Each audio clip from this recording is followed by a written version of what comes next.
बाबा बोले, "मुझे बच्चे, इन्हें तुम्हारी वाणी करना है, इसलिए बाप को याद करना है। भगवान हम तुम्हारी वाणी को समझता है,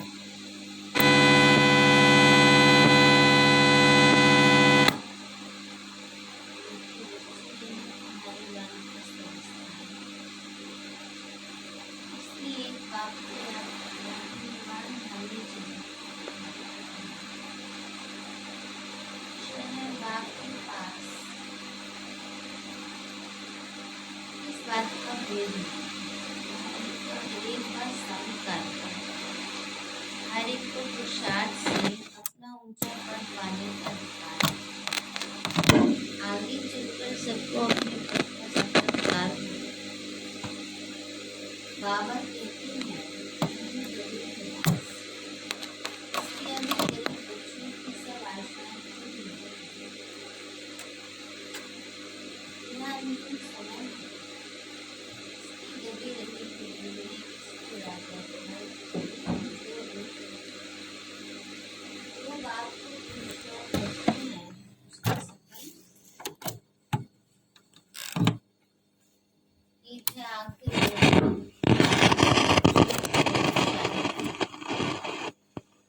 इसका अर्थ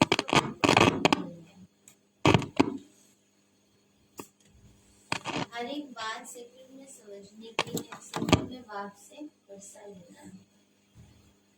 बच्चे जानते हैं बेहद का बाप आ गया है, परंतु यह निश्चय भी कोई स्थायी बैठता है।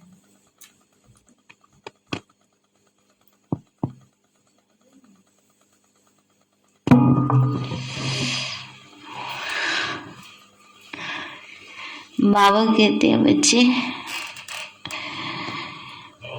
बच्चे जानते हैं बेहद का बाप आ गया है, परंतु यह निश्चय भी कोई स्थायी बैठता नहीं। जैसे कि लौकिक संबंध से माँ को बच्चा पैदा होता है तो झट समझ जाते हैं कि जन्मदेह और पालना करने वाली है, तो यहाँ भी झट समझना चाहिए ना कि अब तुम बच्चे जानते हो, भक्ति के बाद ही भगवान आते हैं। अब भक्ति कितना समय चलती है, कब शुरू होती है, दुनिया में कोई भी नहीं जानते सिवाय तुम बच्चों के। तुम बता सकते हो भक्ति कब से शुरू हुई। मनुष्य तो कहेंगे परंपरा से चली आती है। ज्ञान और भक्ति दो चीजें जरूर हैं। कहते हैं अनादि चलती आती है, परंतु अनादि का भी अर्थ नहीं समझते हैं। यह ड्रामा का चक्र अनादि काल से फिरता रहता है, उनका आदि अंत नहीं है। मनुष्य तो गपोड़े लगाते रहते हैं, कभी कहते हैं इतने वर्ष हुए, कभी कहते हैं इतने वर्ष हुए। बाप आकर सब सिद्ध कर बताते हैं। शास्त्र आदि पढ़ने से कोई बाप को प्राप्ति तो नहीं होती है। बाप की प्राप्ति तो सेकंड में होती है, सेकंड में जीवन मुक्ति निश्चय हो जाता है तो परमात्मा की प्राप्ति का अनुभव होता है। यह भी किसी को पता नहीं कि बाप कब आते हैं। कल्प की आयु ही लंबी कर दी है। अब बाप तो जानते हैं और बच्चे भी सब कुछ जानते हैं, परंतु वंडर ये है जो 10-20 वर्ष में भी कोई को पूरा निश्चय नहीं होता है। निश्चय होने के बाद फिर तो कभी कह न सके कि हमारा बाप नहीं है भी बहुत सहज। तुमको तो बच्चा बनने में भी बहुत टाइम लगता है। 10-20 वर्ष में भी पूरा निश्चय नहीं हुआ है। अब तुम किसी को परिचय देते हो तो सेकंड में निश्चय हो जाता है। जनक की बात भी पिछाड़ी की है, क्योंकि दिन प्रतिदिन बहुत सहज होता जाता है। ऐसी अच्छी पॉइंट्स निकलती हैं जो झट किसी को निश्चय हो जाए। बाबा कहते हैं बच्चे अशरीरी भाव, यह जो देह अनेक देह के धर्म है उनको छोड़ो। असूल तो एक ही धर्म था, एक से ही वृद्धि होती है। यह है वैरायटी मनुष्य सृष्टि झाड़। मनुष्यों की बात वैरायटी धर्मों की झाड़ को भी जानना पड़े। धर्मों की कॉन्फ्रेंस होती है, परंतु उन्हों को पता ही नहीं है कि पहले पहले पूज्य धर्म कौन सा था। बुद्धि में आना चाहिए, भारत प्राचीन धर्म वाला है तो जरूर प्राचीन धर्म परम पिता परमात्मा ने ही रचा होगा। भारत में गाया भी जाता है कि शिव जयंती, मंदिर भी ढेरों के ढेर हैं, तो सबसे बड़े ते बड़ा मंदिर बाप का है निर्वाण धाम, परम धाम। बाबा कहते हैं वो सबसे बड़े ते बड़ा मंदिर है, क्योंकि शिव बाबा वहां रहते हैं, जहां हम आत्माएं भी बाप के साथ रहती हैं। मंदिर रहने का स्थान होता है, तो यह महतत्व कितना बड़ा मंदिर है।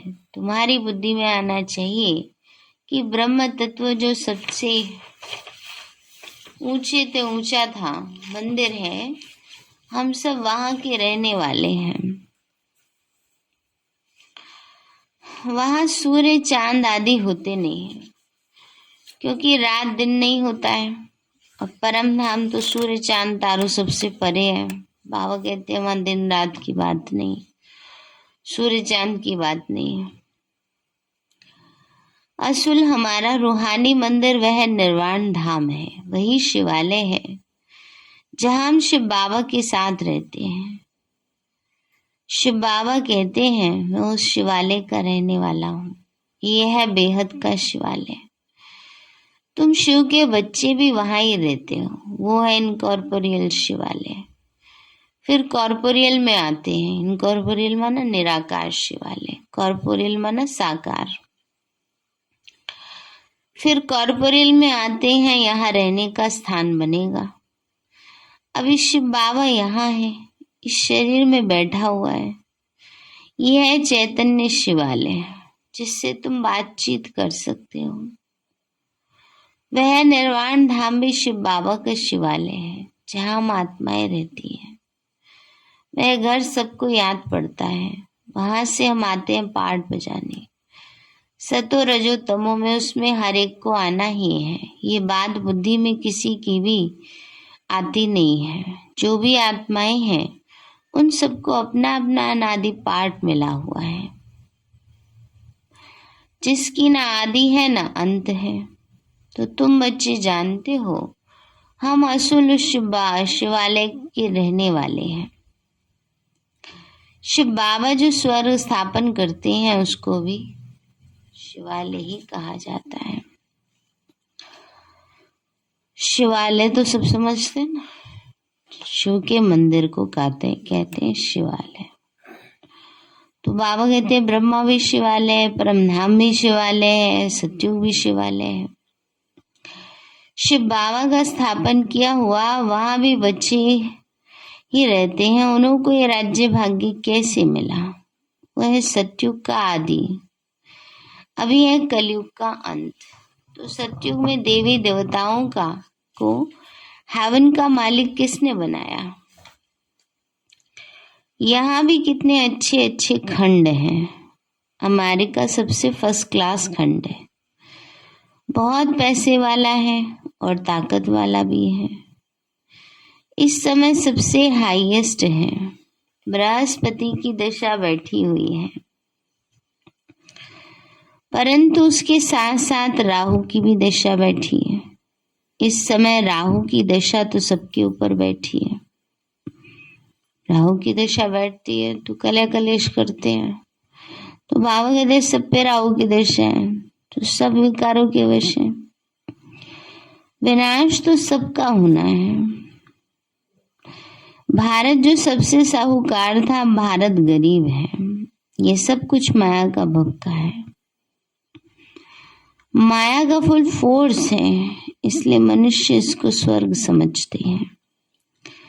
अमेरिका में देखो क्या क्या लगा पड़ा है, मनुष्य आकर्षित हो जाते हैं। बॉम्बे में भी देखो कितने फैशनेबल हो गए हैं, आगे थोड़ी ऐसा था। माया का पूरा पंप है, कितने 8-10 मंजिल के महल बनाते हैं। स्वर्ग में थोड़ी इतनी मंजिल होती है, वहां तो डबल स्टोरी भी नहीं रहती है। यहाँ भी बनाते हैं क्योंकि जमीन नहीं है, जमीन का बहुत भाव बढ़ गया है, तो मनुष्य समझते हैं यही स्वर्ग है। प्लान बनाते रहते हैं, परंतु कहते हैं नर चाहत कुछ और भाई और की और। मनुष्य कितनी चिंता करते रहते हैं। मौत तो सबके लिए है, सबके गले में मौत की फांसी है। अभी तुम भी फांसी पर हो, तुम्हारी बुद्धि वहां नई दुनिया में लगी हुई है। अभी सबकी वानप्रस्थ अवस्था है। बाबा कहते हैं मुझे अभी सबकी वानप्रस्थ अवस्था में जाने का समय है। इसलिए बाबा कहते हैं मुझे याद करो। मैं खुद तुमको डायरेक्शन देता हूँ कि तुम सबकी वानप्रस्थ अवस्था है, तो मैं सबको लेने के लिए आया हूँ। मच्छरों सदृश सबको जाना पड़ेगा। 84 जन्मों का चक्कर पूरा हुआ है।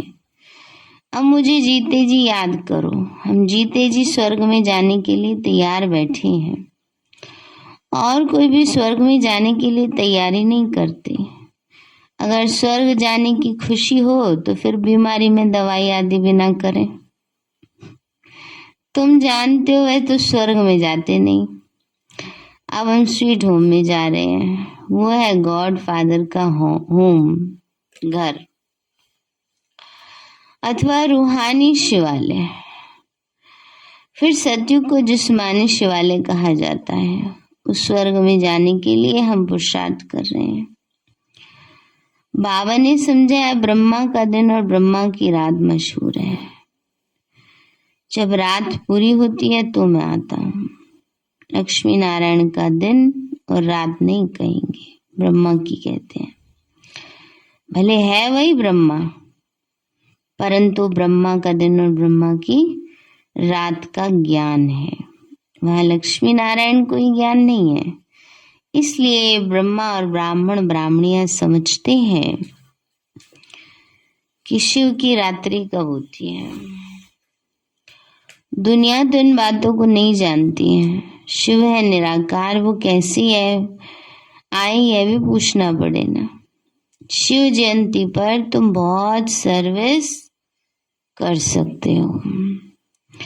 राजधानी स्थापन हो रही है। अभी बहुत छोटा झाड़ है और इस झाड़ को तूफान भी आते हैं, और झाड़ों को इतने तूफान नहीं आते हैं। उसमें तो एक के पिछाड़ी और सब आते जाते हैं। यहाँ तुम्हारा नया जन्म है। माया के तूफान भी सामने खड़े हैं, और किसी को तूफान का सामना नहीं करना पड़ता है। यहाँ धर्म की स्थापना में माया के तूफान आते हैं। बहुत ऊंची मंजिल है। विश्व का बादशाह बनना कोई नई बात नहीं है। अनेक बार तुमने इस तूफान से पार होकर अपना राज्य भाग्य लिया है। जो जिस रीति पुरुषार्थ करता है उसको साक्षात्कार होता है। जितना आगे चलेंगे तुमको साक्षात्कार होगा कि ये कौन सा पद पाएंगे। मालूम तो पड़ता ही है ना कि कैसा पुरुषार्थ करता है। गरीब अथवा साहूकार की तो बात नहीं है। गीत भी सुना आखिर वह दिन आया आज। गरीब निवास बाबा आया। बाबा कहते हैं मुझे कोई साहूकारों को धन नहीं देना है। बाबा कहते हैं मैं गरीब निवाज हूँ, तो मैं आकर के कोई साहूकारों को यहाँ धनवान नहीं बनाऊंगा, स्थूल धनवान नहीं बनाऊंगा। ज्ञान धन बाबा देते हैं, जिससे इतना भरपूर हो जाते हैं तो कोई कमी नहीं रहती है। वह तो है ही साहूकार, उन्हों के लिए तो स्वर्ग यहाँ ही है, करोड़पति है। आगे करोड़पति कोई मुश्किल ही होता था। अभी तो करोड़ मनुष्यों के पास कहाँ रखे पड़े हैं, दीवारों में छापे पड़ते हैं तो निकलते हैं। बाबा कहते दीवारों में रखे पड़े हैं, छिपे हुए हैं, परंतु वे किसी के काम नहीं आने हैं। पेट को ज्यादा रोटी नहीं खाता है। ठगी से पैसे इकट्ठे करने वालों को नींद भी नहीं आती होगी, पता नहीं कहाँ गवर्नमेंट छापा ना मार दे। बाबा कहते याद रखना, ये अंतिम समय है। अब किसी की दबी रहेगी धूल में, किसी की राजा खाए, सफली होगी उसकी जो खर्चे नाम धनी के। धनी तो जब स्वर्ग का मालिक बनाते हैं, अब तुम बाप के पास अपने को इंश्योर करो। मौत सामने खड़ा है, सब आशाएं तुम्हारी अब पूरी होती हैं। बाप तो गरीबों को ही उठाते हैं, साहूकार का 1000, गरीब का 1 रुपया, एक समान।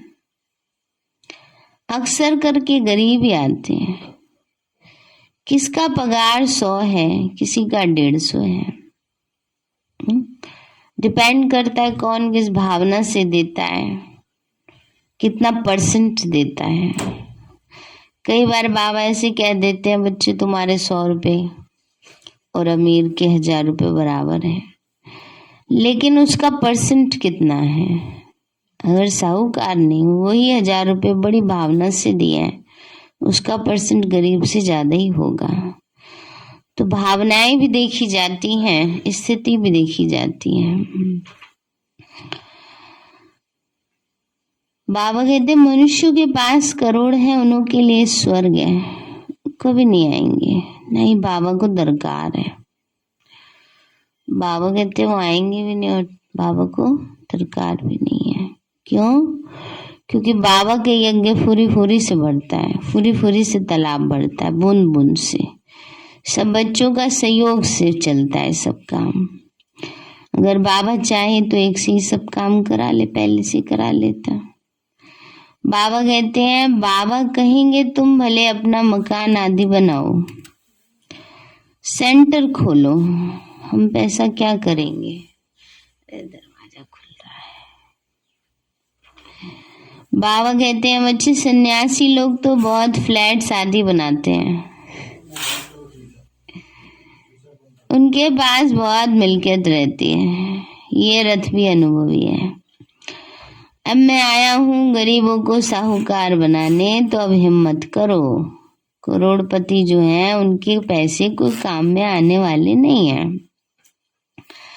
यहाँ पैसे आदि की कोई बात नहीं है। बाबा तो सिर्फ कहते हैं मन मना भव, बाबा तो समझा रहे हैं, अब जो जितना सफल करे। खर्चे की तो बात नहीं है, तो मकान बनाया है वह भी बड़ा सिंपल, जो अंत समय में तुम्हारे रहने के लिए है। बाबा के घर हम जाते हैं, इतने सुख सुविधा साधन हमें मिलते हैं, घर में भी नहीं मिलते हैं कई बार। तो बाबा कहते हैं बच्चे, तो जब बाबा हम बच्चों को इतना सुख दे रहा है, तो हमारा भी फर्ज बनता है कि हमें भी उसका रिटर्न देना चाहिए। पर कई बार बच्चे चतुर सुजान बन जाते हैं, जहाँ खर्च करके कोई प्राप्ति नहीं है वहां खर्च करते रहते हैं, और जहाँ जन्म जन्म का भाग्य बनने वाला होता है वहां खर्च करने में सोचते हैं इतना ही बहुत है, क्या करेंगे ज्यादा देके। इसलिए ये सोच लेना चाहिए अंतिम समय, अंतिम जन्म है और अब तो सबका अंतिम समय है, कल पता नहीं क्या हो जाए।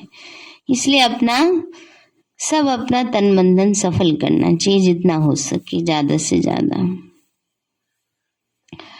तो तुम्हारा यहाँ यादगार खड़ा है, अभी फिर चैतन्य में स्थापना कर रहे हैं, फिर ये जड़ यादगार खलास हो जाएंगे। तुमको ये लिखना चाहिए, आबू में आकर जितने ये मंदिर नहीं देखा, उनके ऑक्यूपेशन को नहीं जाना, तो कुछ नहीं जाना।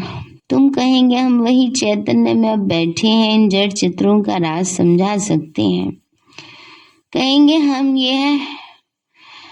हैं, हमारा जड़ यादगार बना है। वंडरफुल मंदिर है ये, वंडर है ना। मम्मा बाबा और बच्चियां चैतन्य में बैठे हैं, वहाँ जड़ चित्र खड़े हैं। मुख्य है ये शिव बाबा, ब्रह्मा जगदम्बा और लक्ष्मी नारायण। कितना अच्छी रीति समझाते हैं।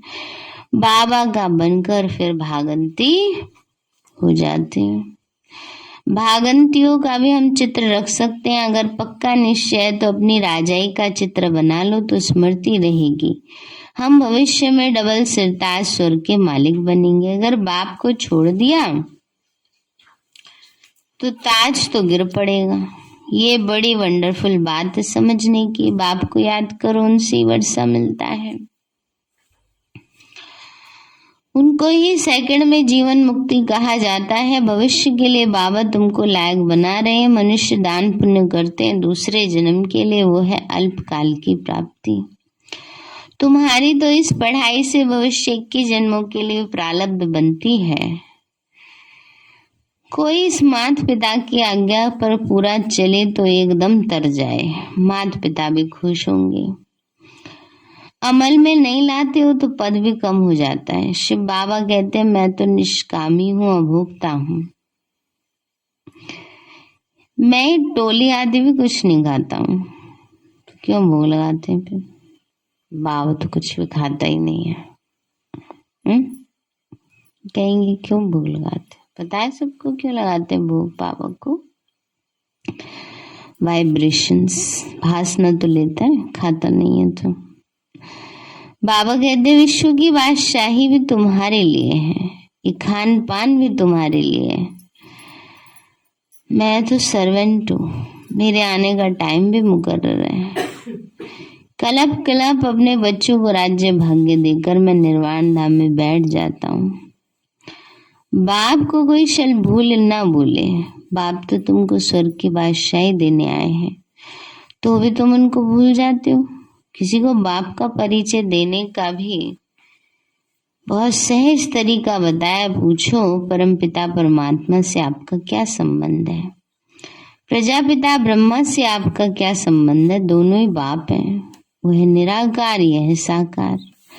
बाप को सर्वव्यापी कहने से वर्षा कैसे मिलेगा? श्रीमद् भगवान के मिलती है। श्रीमद् से ही तुम श्रेष्ठते श्रेष्ठ बनते हो। अच्छा मीठे मीठे सिक्के लदे बच्चों प्रति और गुड मॉर्निंग। रूहानी बाप की रूहानी बच्चों को नमस्ते। रूहानी हम बच्चों की रूहानी माता पिता बाप दादा को बाबा नमस्ते। धारणा के लिए मुख्य सार है, माया के तूफानों को पार करते हुए बाप से पूरा पूरा वर्षा लेना है। माता पिता की आज्ञाओं को अमल में लाना है। पुरानी दुनिया को भूल नई दुनिया को याद करना है। मौत के पहले बाप के पास स्वयं को इंश्योर कर देना है। समझा इसका मतलब? मौत के पहले अपना सब कुछ बाबा के पास जमा कर लेना है, ताकि फिर बदलियों के सत्युग में मिल जाए।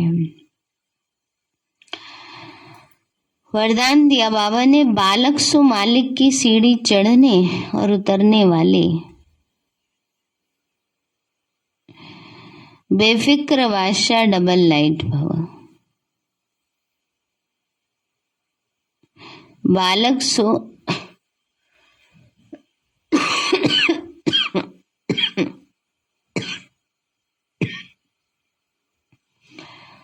बालक सो मालिक की सीढ़ी चढ़ने और उतरने वाले, बेफिक्र डबल लाइट भव। सदा ये स्मृति रहे कि मालिक के साथ बालक भी हूँ और बालक के साथ मालिक भी। बालक बनने वाले सदा बेफिक्र डबल लाइट रहेंगे और मालिक अनुभव करने से मालिकपन का रूहानी नशा रहेगा। राय देने के समय मालिक, और जब फाइनल मेजॉरिटी फाइनल करते हैं तो उस समय बालक। ये बालक और मालिक बनने की भी एक सीढ़ी है। ये सीढ़ी कभी चढ़ो कभी उतरो, कभी बालक बन जाओ कभी मालिक बन जाओ, तो किसी भी प्रकार का बोझ नहीं रहेगा। स्लोगन है, जो पुरुष, पुरुष का भाव है आत्मा, जो आत्मा समझ इस शरीर रूपी रथ द्वारा कार्य कराते हैं वही सच्चे पुरुषार्थी हैं। फिर है लवलीन स्थिति का अनुभव करो। सेवा व स्वयं की चढ़ती कला में सफलता का मुख्य आधार है एक बाप से अटूट प्यार। बाप के सिवाय और कुछ दिखाई न दे। संकल्प में भी बाबा, बोल में भी बाबा, कर्म में भी बाप का साथ। ऐसी लवलीन स्थिति में रहकर एक शब्द भी बोलेंगे तो वह स्नेह के बोल दूसरी आत्मा को भी स्नेह में बांध देंगे।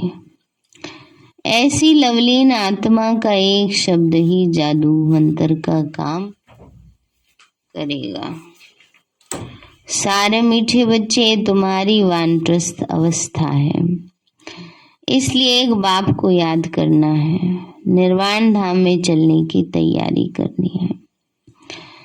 प्रश्न है, बाप के पास किस बात का भेद नहीं, बावनी का, गरीब व साहूकार का। हर एक को पुरुषार्थ से अपना ऊंचा पद पाने का अधिकार है। आगे चलकर सबको अपने पद का साक्षात्कार होगा। बाबा कहते हैं, मैं हूँ गरीब निवास, इसलिए अभी गरीब बच्चों की सब आशाएं पूरी होती हैं।